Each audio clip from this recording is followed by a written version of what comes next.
When you wish well for others, you are also wishing well for yourself. You rejoice in the accomplishments of others. You are empowering your own success.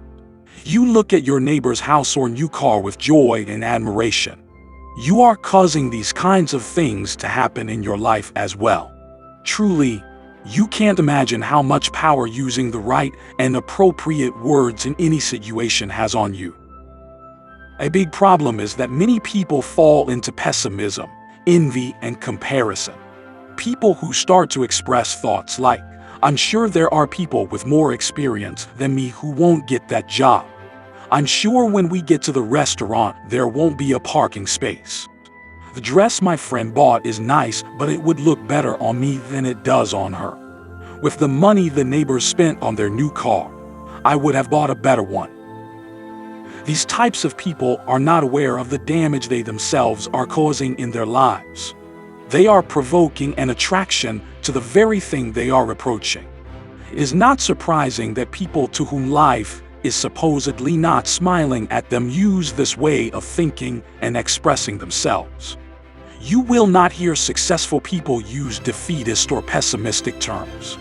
Whoever uses negative or envious words is because he really believes that abundance is not infinite.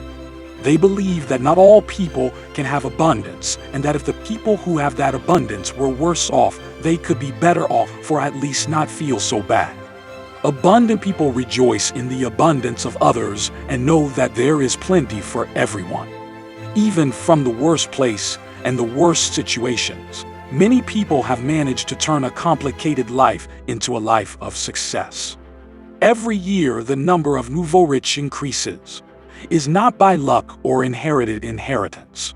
It is because of the way they talk to themselves and how they communicate with the outside world.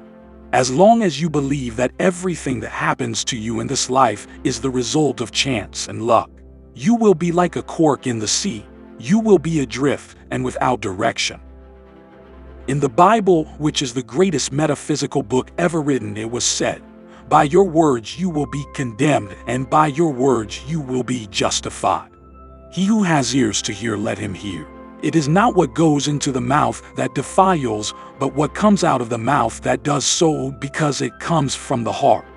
It makes no difference whether you are religious or not. This has nothing to do with religion.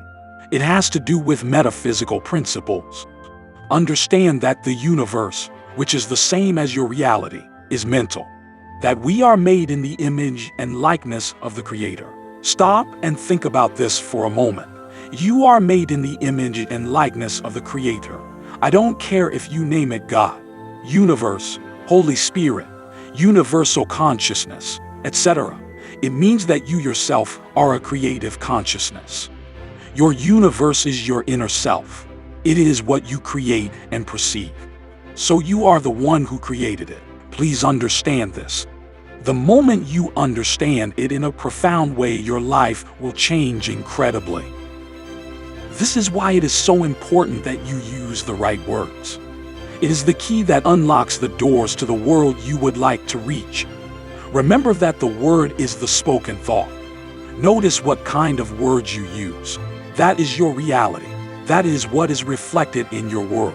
Science calls it the radicular ascending activating system, and it is located in a specific area of the brain.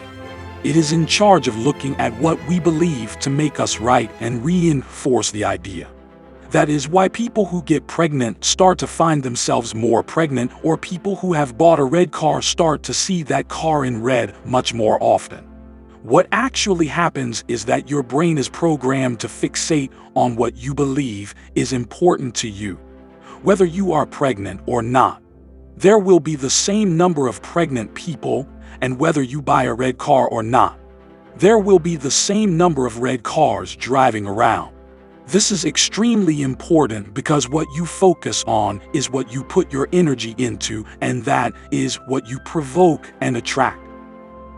It is proven by science that what you focus on increases exponentially the probability that it will happen.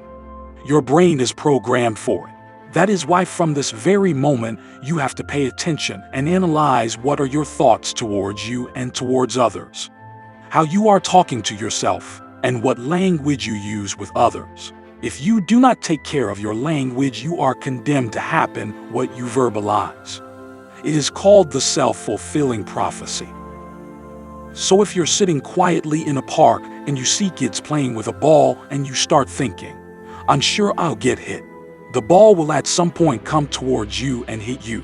Be very clear about one thing. The children have not hit you with the ball. You have hit yourself with your thought. You have provoked and attracted it with your inner language.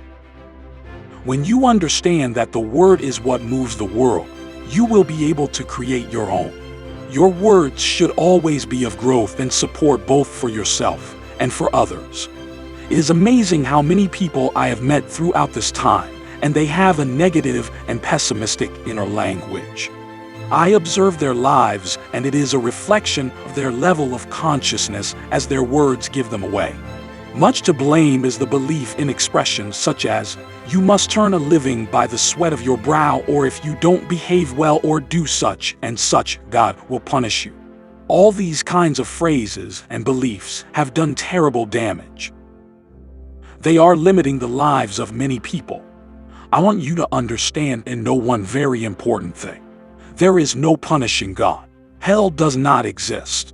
The only hell that exists is the inner hell with a limited life.